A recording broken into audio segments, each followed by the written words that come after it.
All right. All right, enough is enough. It's time to bring it back. Now, a few months ago, I started a new series where I would spin this wheel, and whatever it landed on, I would pick your favorite food, and I've got to make it in that style. I was lacking a little creativity. I wanted something new. I thought this would be a fun way to do that. Now, to my surprise, the very first video did great, well over 1 million views on TikTok and Instagram. For some reason, I decided to stop it right there. We got really busy and we got ready to start putting this kitchen in. I just couldn't keep that up. So now it's time to bring back the wheel of flavor. Now, naturally, I thought it'd be best to start with my wife. So I sent her a text message, said, "What do you want to eat tonight?" And to my surprise, she didn't say "I don't care" 47 times before she texted me back. She started off right with her favorite food, which I knew it would probably be chicken Alfredo. So chicken Alfredo it is.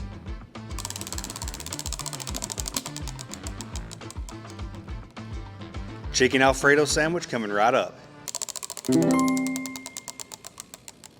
Okay, so we're back from the grocery. We've got everything we need. And I've had a little bit of a difficulty figuring out how to go about this because there's a few different ways.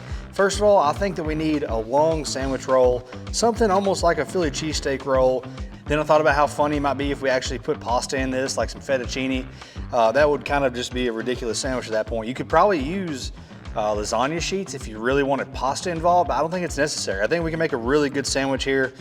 So to start off, I wanted to get some chicken breasts and I want to thinly slice them and pound them. Now, my grocery actually sells them already thinly sliced breasts like that. And naturally, I wanted to go ahead and marinate them. I'm using Allegro's Hot and Spicy today. So these have been going for about an hour. Just put it in a Ziploc bag and poured this right in. All right, so the first thing I'm gonna do is I'm gonna take this chicken breast out. I'm gonna pat it dry here. And the next step, we're gonna bread it and we're gonna fry it. But to do that, you want it to be really thin. Now these came as thinly sliced chicken breast. That's what it was labeled as in my store. Now I'm gonna pound this even a little bit thinner. Lay this breast out. Just make sure this is covered up. And now we're gonna take something heavy like a rolling pin or a meat hammer if you have one. And we're gonna pound that really thin. And if you don't have one of those, you just take a skillet. This is ready to go. It's nice and thin. This is very similar to how we would do a chicken parm. Now we need 3 stations set up. We need some egg, we need some flour, we need some breadcrumbs.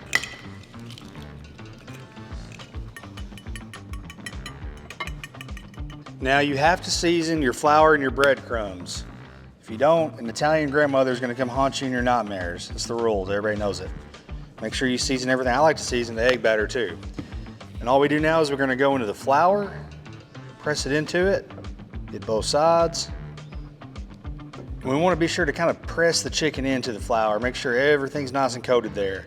It's our base layer. We want to get it evenly coated. Now we're going to go into this egg mixture, get both sides again. I'll flip it 2 or 3 times. Make sure that where the tongs hit doesn't leave an empty spot here. And we're going to these breadcrumbs. Same thing, flip it over, both sides. Now we're gonna get some oil poured into this cast iron skillet here over some medium-high heat. You don't want anything too crazy, just enough to coat the bottom. This is a shallow fry we're doing. Now while this is coming up to temperature, we're gonna get our sauce started. So I've got another skillet here. I got a non-stick skillet this time over some medium heat. We're gonna start off with some butter. Now as this is starting to come to melt, I'm gonna go ahead and add some of this Grove beef rub. I usually add a lot of garlic to this sauce. This has salt, pepper, garlic, and onion. All flavors that go great with this Alfredo sauce. I'm just gonna let this toast for just a minute. I always like to let my spices toast any chance I get. Really brings out more of the flavor. I'm gonna go in with some heavy cream. Now we're just gonna grate up some Parmesan cheese. And we'll just add that cheese right in there and let this slowly simmer for the next few minutes over some medium-low heat. Now this frying oil has come up to temperature. Let's go ahead and add this chicken to it. Just like that, lay it away from you. Now I'm also curious to see how this would be grilling the chicken. Now, that's how I usually make our chicken Alfredo. It's one of my wife's favorite things. Clearly, that's why she picked this meal. So I would also like to see how that would turn out because I love that grilled smoky chicken in this Alfredo dish. All right, let's get this flipped over. That's what we're looking for here.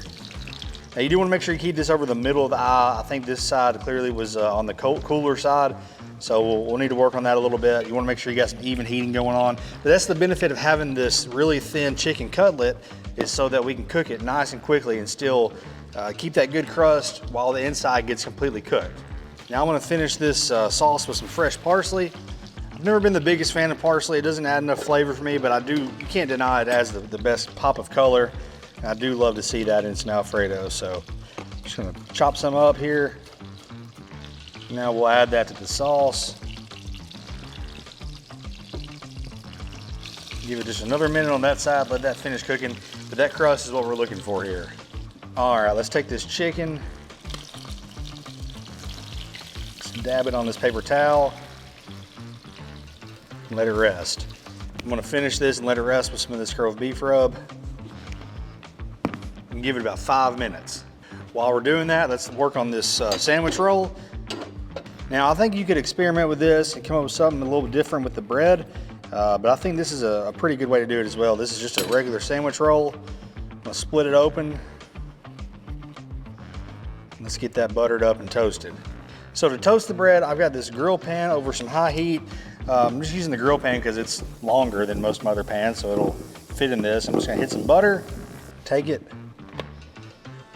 press hard for just a few minutes just to get it nice and toasted. So I'm gonna finish this under the broiler, let everything come together.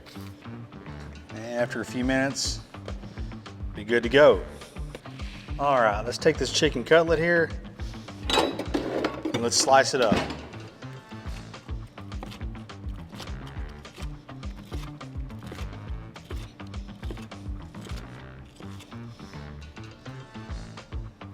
Look at that, it's still so juicy.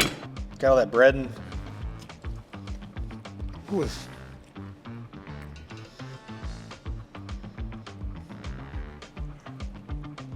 I don't understand why we can't just have like Alfredo chicken tenders. I mean, that's awesome just to dip in. Eat this by itself. Now let's assemble this masterpiece, shall we? I'm gonna set this to the side. Let's get our sandwich here. We're gonna start with our sauce.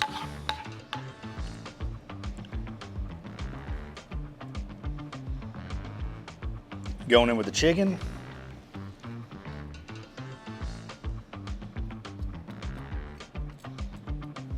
A little bit more sauce.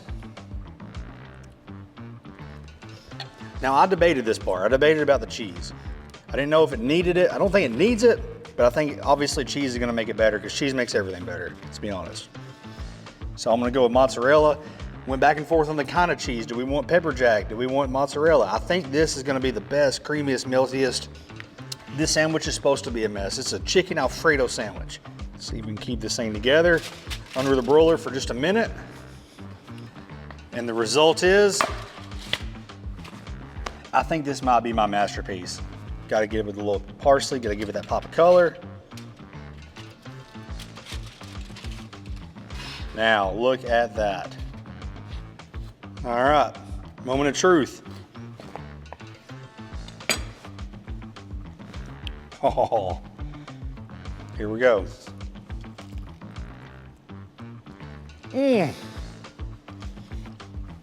Oh man, that is some kind of good. Why can't Alfredo sauce be like a sandwich shop staple? That should go on everything. This is so good. Listen, I know it sounds weird. It's a chicken Alfredo sandwich, but I'm telling you right now, this is delicious. I would eat this every day of the week. I don't think it lasts that long, probably not great for the cholesterol, but regardless, it's worth it because it's that good. And of course, you can find the full recipe to this crazy sandwich on crowfood.com, along with our rubs, our merch, and everything else, dozens of other great recipes. I'd really appreciate it if you could hit that subscribe button. That helps us out so much. And as always, I really appreciate you watching. Oh, so good.